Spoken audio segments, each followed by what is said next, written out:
Lecture 27, Part 4. Scales.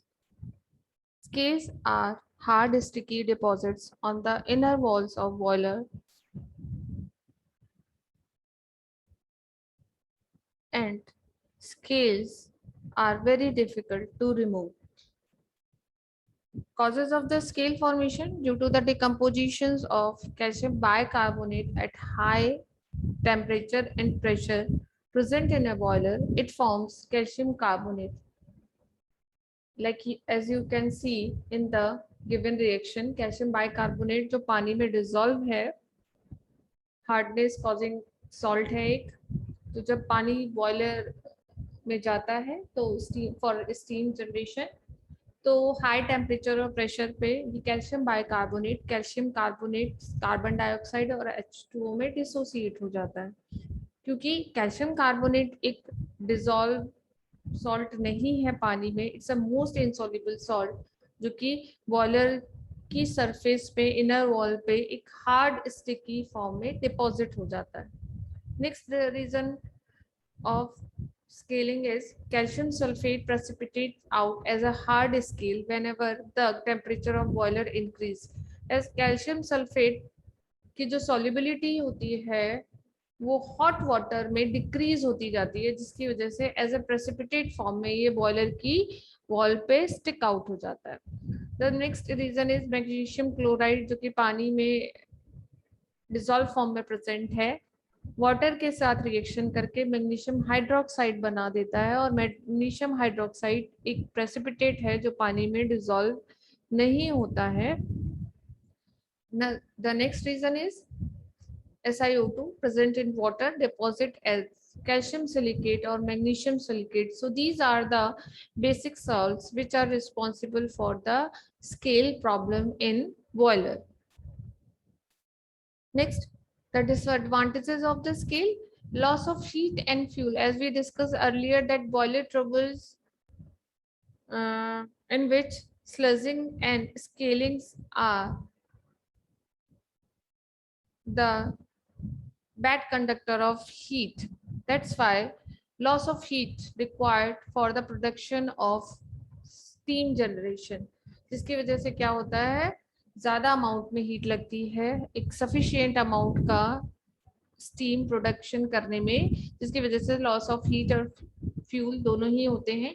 Heating the boiler to high temperature causes the weakening of boiler material. ज्यादा temperature पे आप जब boiler को गर्म करेंगे स्टीम रिप्रोडक्शन के लिए, तो जो बॉयलर की जो आउटर सरफेस है वो भी बहुत ज्यादा थिन हो जाती है। नेक्स्ट है चोकिंग ऑफ बॉयलर। स्केल्स जो हैं आप देख सकते हैं, जैसे जैसे स्केलिंग जो है कि लेयरिंग बढ़ती चली जाती है, सरफेस एरिया यहाँ पे कम हो गया जो कि क्या कर देता है, चोक कर देता है बॉयलर्स को।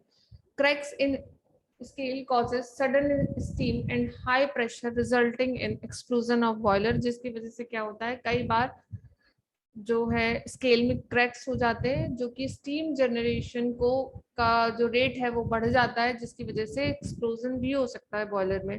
How can be remove the scales?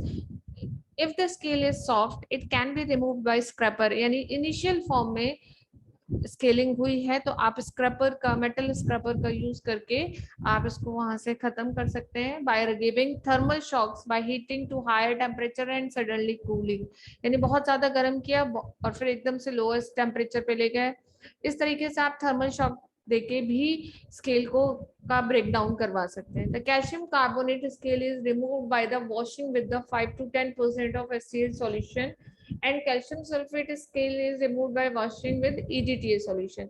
अगर वाटर सैंपल में कैल्शियम कार्बोनेट सॉल्ट्स की एक्सेस है तो आप इस तरीके के स्केल फॉर्मेशन को 5 to 10% acidic solution of HCl ले लेंगे और उससे वॉश कर दीजिए आप बॉयलर को, जिसकी वजह से स्केल जो है यानी कि कैल्शियम कार्बोनेट जो है वो डिसॉल्व फॉर्म में आ जाएगा और जिसकी वजह से स्केल आप खत्म हो जाएगा बॉयलर में।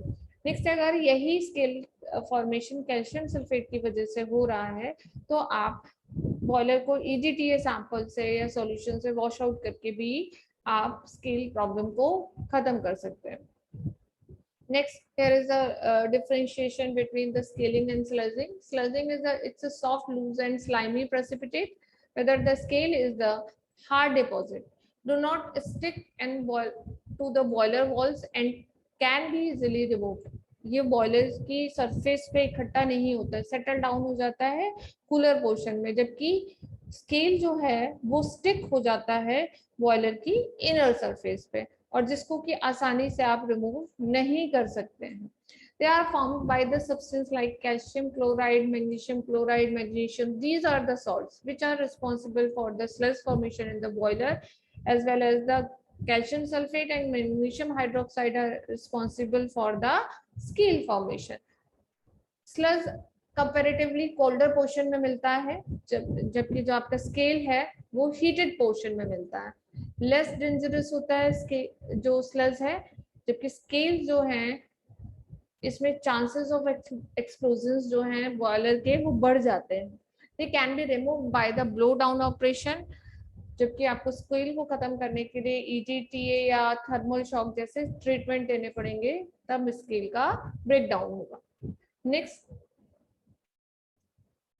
ये आपके पास एक 3D लुक है जिसमें कि स्केल और स्लेज दोनों की आपको सेक्शंस दिखाए गए हैं बॉयलर के. तो ये आप देख सकते हैं कि लूज स्लाइमी प्रेसिपिटेट सस्पेंडेड जो है बॉयलर में वो स्लेज कहलाता है, जबकि एक स्ट्रॉन्ग स्टिकी एड्रेहेंट लेयर जब बॉयलर की इनर वॉल पे मिलती है हम उसको स्केल कहते हैं. नेक्स्ट है कास्टिक इम्ब्रिटलमेंट. इम्ब्रिटल मतलब टूटना, ठीक है. तो जब ये ब्रिटलमेंट यानी कि बॉयलर की जो वॉल है जो कि मेटल से बनी हुई है उसमें ब्रिटलमेंट यानी कि टूट फूट होने लगती है, जो कि कास्टिक की वजह से हो रही है, तो इस फेनोमेना को हम बोलते हैं caustic embrittlement. The formation of cracks in boilers due to NaOH is called caustic embrittlement. The Na2CO3 sodium carbonate present in water hydrolyzed to NaOH at the high pressure in boilers. देखिए कि sodium carbonate का salt जब पानी में मिला होगा, excess amount में मिला होता है, पानी को आप बॉइल कर रहे हैं for the steam generation at high pressure, तो जो सोडियम कार्बोनेट होता है वाटर मॉलिक्यूल के साथ रिएक्शन करके सोडियम हाइड्रोक्साइड बनाता है. ये सोडियम हाइड्रोक्साइड जैसे जैसे कंसंट्रेटेड फॉर्म में पहुंचता है, जैसे जैसे सोडियम हाइड्रोक्साइड की कंसंट्रेशन बढ़ती है after long uses of steam generation, it causes cracks on the boiler walls. ये सोडियम हाइड्रोक्साइड मेटल की सरफेस में क्रैक्स क्रिएट कर देता है, और स्पेशली ऐसे पोर्शन में क्रिएट करता है जहां स्ट्रेस पॉइंट होते हैं. Prevention of caustic embrittlement by using sodium phosphate as softening agent instead of sodium carbonate. Sodium carbonate की जगह अगर हम सोडियम फॉस्फेट पानी को सॉफ्ट बनाने के लिए करेंगे तो आपके बॉयलर में कास्टिक एम्ब्रिटलमेंट की प्रॉब्लम को आप काफी हद तक कंट्रोल कर सकते हैं. बाय एडिंग टैनिन और lignin to boiler water which block the hair cracks and pits in boiler. आप क्या कर सकते हैं, टैनिन लिग्निन जो है वो बॉयलर वाटर में ऐड कर दीजिए, तो ये क्या करता है जो छोटे छोटे टिनी होल्स और क्रैक्स होते हैं उनको फिल कर देता है. By adding sodium sulphate to soften the water, and this also blocks the hair cracks present on the surface of the boiler plate. तो आप सॉफ्टनिंग के लिए सोडियम कार्बोनेट की जगह सोडियम फॉस्फेट यूज कर लीजिए, सोडियम सल्फेट यूज कर लीजिए, जिसकी वजह से क्या होगा, सोडियम हाइड्रोक्साइड का फॉर्मेशन नहीं होगा और कास्टिक एम्ब्रिटलमेंट की प्रॉब्लम को आप काफी हद तक मिनिमाइज कर सकते हैं. Last is boiler corrosion. It means you can say the degradation of boiler. It is the decay of boiler body material due to the environmental factors. Boiler की जो बॉडी है उसका डिग्रेडेशन हो रहा है, किसकी वजह से, एनवायरमेंटल फैक्टर की वजह से. Disadvantages of the boiler corrosion: reduces the life of boiler. Boiler की लाइफ जितना ज्यादा corrosion होगा बॉयलर की सरफेस पे, वो उसका मटेरियल मेटेलिक जो मेटल है वो हाइड्रोक्साइड में कन्वर्ट हो जाएगी, जिसकी वजह से बॉयलर की जो बॉडी है वो डिग्रेड होने लगेगी। Increase cost of repairs and maintenance. अब क्योंकि जैसे जैसे कोरोजन होता जाएगा, आपको उसको रिपेयर कराने के लिए, उसका मेंटेनेंस कराने के लिए, उसके ऊपर पेंट कराने के लिए या एक कोटिंग कराने के लिए for the protection of boiler corrosion, जो कॉस्ट है रिपेयरिंग वो और मेंटेनेंस की वो बढ़ जाएगी। Leakage of joints. अब क्योंकि डिग्रेडेशन हो रहा है, तो जिसकी वजह से किसी पर्टिकुलर जगह पे कुछ पॉइंट्स पे क्या हो सकता है, मेटल जो है वो डैमेज हो जाए और वहां पे कुछ ब्रेक डाउन हो जाए, जिसकी वजह से बॉयलर में लीकेज भी हो सकता है। How can you prevent the boiler corrosion? By removal of oxygen using hydrogen और सोडियम सल्फेट। तो आप हाइड्रोजन का इस्तेमाल कर सकते हैं, सोडियम सल्फेट का इस्तेमाल कर सकते हैं, जिसकी वजह से बॉयलर कोरोजन को मिनिमाइज किया जा सकता है। By removing of carbon dioxide, by adding ammonia. ठीक है, आप कार्बन डाइऑक्साइड को रिमूव कर दीजिए। PH should be adjusted between 8.5 to 9। आप पीएच को, बॉयलर वाटर जो आप ले रहे हैं उसकी पीएच को मेंटेन करके रखिए 8.5 to 9 तक, जिसकी वजह से बॉयलर करोजन को आप रोक सकते हैं, मिनिमाइज कर सकते हैं।